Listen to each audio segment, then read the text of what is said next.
नमस्कार विद्यार्थी मित्र। कक्षा 10 मीरा के पद। एरी में तो प्रेम दीवानी मेरा, दर्द न जाने कोई, के रचयिता मीराबाई। इस पद की रचयिता मीराबाई है। इनका परिचय। श्री कृष्ण की प्रेम की अनन्य गायिका मीरा का जन्म मेरता के निकट कुड़की नाम के गांव में हुआ था। राव रतन सिंह राठौड़ के यहाँ हुआ था। 2 वर्ष की उम्र में उनके दादा दूधाराव उन्हें मेरता ले गए, क्योंकि मीरा की माँ का देहावसान हो गया था। दूधाराव स्वयं वैष्णव भक्त थे। उस परिवेश के प्रभाव स्वरूप मीरा बचपन से ही कृष्ण भक्ति की ओर उन्मुख हो गई।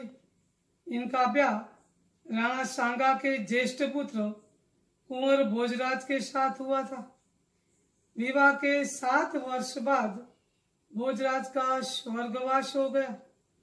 अब वे अपना अधिकांश समय सत्संग एवं पूजा पाठ में बिताने लगी। पारिवारिक यातनाओं से व्यथित होकर विरक्त हुई मीरा पहले वृंदावन और बाद में द्वारिका चली गई, जहां जीवन के अंतिम समय तक रही। मीरा के गुरु रैदास थे। नरसिंह जी रो माहरो मीरा की मल्हार सोरठ राग पदावली राग विराग गीत गोविंद की टीका आदि मीराबाई की रचनाएं हैं। मीरा रचित पद मीरा पदावली के नाम से प्रकाशित है। यहाँ संकलित पहले पद में कृष्ण प्रेम की दीवानी मीरा संसार को छोड़कर साधु के साथ रहकर कृष्ण भक्ति में लीन हो जाती है। लौकिक मोह का त्याग करके अपने आराध्य की अनन्य भक्ति भाव में डूब जाती है। मेरे तो गिरधर गोपाल दूसरो न कोई, दूसरा न कोई साधो सकल लोक जोई। मीराबाई कहती है, जिसने गिरी यानी पर्वत को उठा लिया था, वही श्री कृष्ण मेरे जीवन का एकमात्र आधार है। वृंदावन में गोवर्धन नाम का एक पर्वत है। पुराणों के अनुसार कृष्ण ने एक बार इंद्र के कोप से व्रज भूमि की रक्षा करने के लिए गोवर्धन पर्वत को उठा लिया था। तब से उनका नाम गिरधर यानी गिरधारी पड़ा। हे महानुभावों, मेरे सारा संसार छान मारा। श्री कृष्ण के अतिरिक्त मेरा दूसरा कोई नहीं है। भाई छोड़ा बंधु छोड़ा सगा सोई रे, साधु संग बैठी बैठी लोक लाज खोई।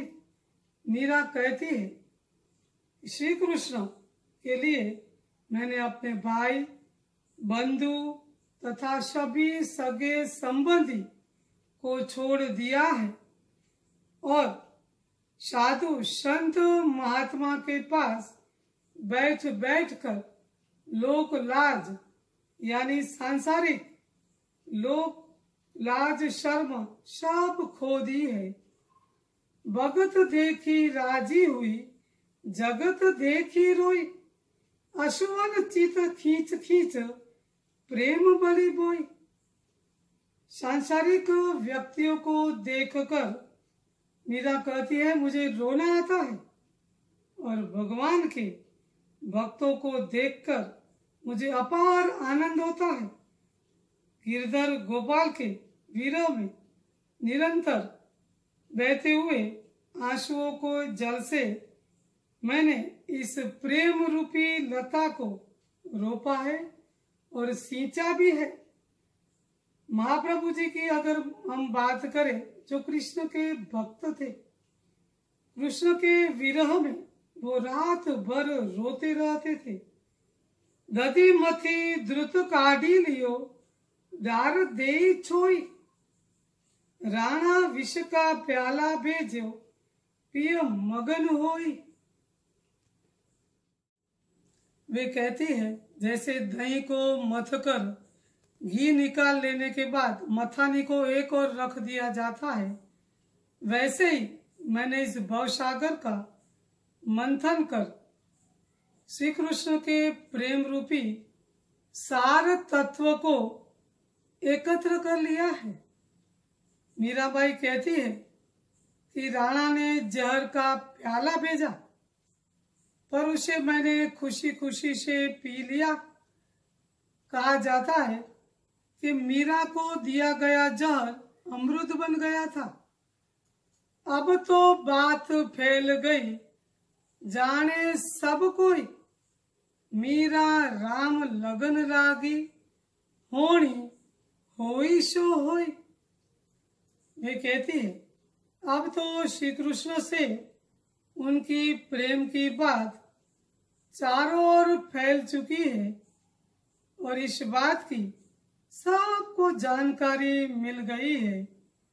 मीरा कहती है कि अब तो भगवान से उनकी लगन लग गई है, जो होना होगा वही होगा। दूसरा पद हम देखें, पायो जी मैंने राम रतन धन पायो, पायो जी मैंने राम रतन धन पायो। वस्तु अमोलक दे मेरे सतगुरु, वस्तु अमोलक दे मेरे सतगुरु, कर कृपा अपनायो, पायो जी मैंने राम रतन धन पायो। यह पद प्रख्यात है। मीराबाई कहती है, मैंने ईश्वर रूपी रत्न प्राप्त कर लिया है। मेरे सद्गुरु ने मुझे कृपा करके यह अनमोल रत्न मुझे दिया है। जन्म जन्म की पूंजी पाई, जग में सबे खोवायो। खर्चे नहीं कोई चोर न लेवे, दिन दिन बढ़त सवायो। मीरा कहती है, मैंने इस संसार में अपनी लाज त्याग दी है और ये जन्म जन्मांतर की पूंजी संपत्ति प्राप्त कर ली है। ये पूंजी बहुत भाग्यशाली और मस्त लोगों को प्राप्त होती है और जो भक्त होते हैं उसे ही प्राप्त होती है। यह एक ऐसी पूंजी है जो न तो खर्च होती है, न तो चोर उसे चुरा कर ले जा सकता है और इसे हर रोज दिन ब दिन उसमें वृद्धि होती ही रहती है। शत की नाव खेवटिया सतगुरु, भवसागर तरी आयो। मीरा के प्रभु गिरधर नागर, हर की जश गायो। मीराबाई कहती है, सच्चाई की इस नाव पर सवार होकर मैंने अपने सतगुरु रूपी खेवनहार यानी नाविक के साथ संसार रूपी सागर पार कर लिया है। खुश होकर अपने प्रिय कृष्ण का गुणगान गाती है। तीसरा पद, पग घुंघरू बांध मीरा नाची रे, पग घुंघरू बांध मीरा नाची रे। लोग कहे मेरा भई बावरी, सास कहे कुल नासी रे। मीरा भगवान कृष्ण के प्रेम में दीवानी हो गई थी। वे अपना सब कुछ भूल गई है। वे अपने पैरों में घुंघरू बांधकर भगवत भक्ति में लीन होकर नाच रही है। लोग मीराबाई का यह रूप देखकर कहते हैं कि वे पागल हो गई है। मीराबाई की सास कहती है कि वह उनके कुल का नाश यानी कि समाप्त करने वाली कुलनाशिनी है। जहर का प्याला राणा जी ने भेजा, पीबत मीरा हंसी रे। मैं तो अपने नारायण की हो गई आपकी दासी रे। यह सब देखकर राणा ने मीरा को मारने के लिए जहर से भरा प्याला उनको भेजा, पर मीराबाई निश्चित होकर जहर भी हंसते हंसते पी गई। वैसे तो संसार के लोग प्रभु भक्तों को अनेक प्रकार के विष देते हैं, पर प्रभु भक्त तो जहर को अमृत बनाकर सारे संसार के जीवों का कल्याण करते रहते हैं। मीरा कहती है कि उन्होंने अपने आप को भगवान श्री कृष्ण को समर्पित कर दिया है और वे उनकी दासी बन गई है। मीरा के प्रभु गिरधर नागर, बेग मिलो अविनाशी रे। मीराबाई कहती है, हे गिरधारी, हे कृष्ण, आप अजर अमर हैं। हे प्रभु, आप मुझे शीघ्र ही दर्शन दीजिए।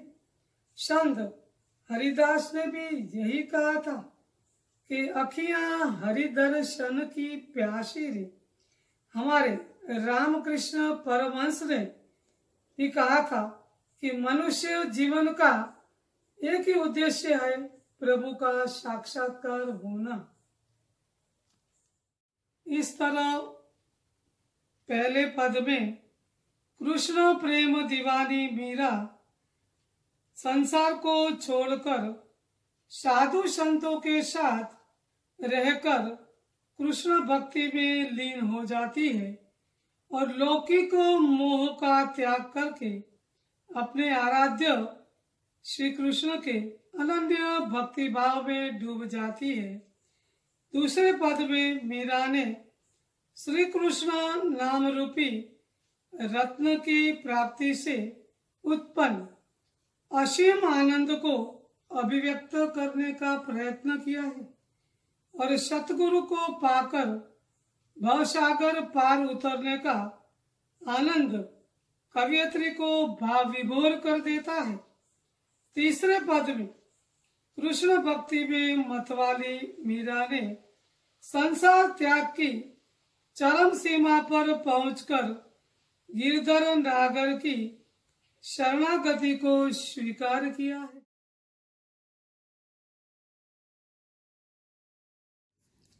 शब्दार्थ: गिरधर गोवर्धन पर्वत को धारण करने वाले, गोपाल गायों के पालक श्री कृष्ण, दधी दही घृत घी, राम रतन धन, राम रूपी रत्न का धन, अमोलक अमूल्य, अपनायो अपनाया, खेवटिया नाव चलाने वाला, हरख हरख प्रसन्न होकर, बावरी पागल, कुलनाशी कुल का नाश करने वाली, छोई छाछ पूंजी धन संपत्ति। कविता को समझने के लिए शब्दार्थ आवश्यक है, इसलिए स्वाध्याय में लिखिए और 5-6 वाक्यों में उत्तर लिखिए। प्रश्न नंबर 1, भक्ति के मार्ग में कौन सा संकट आया, उससे वह कैसे पार हुई। दूसरा, मीरा के पदों के आधार पर सद्गुरु की महिमा का वर्णन कीजिए। तीसरा, भक्ति में लीन मीरा को लोग क्या क्या कहते थे और क्यों।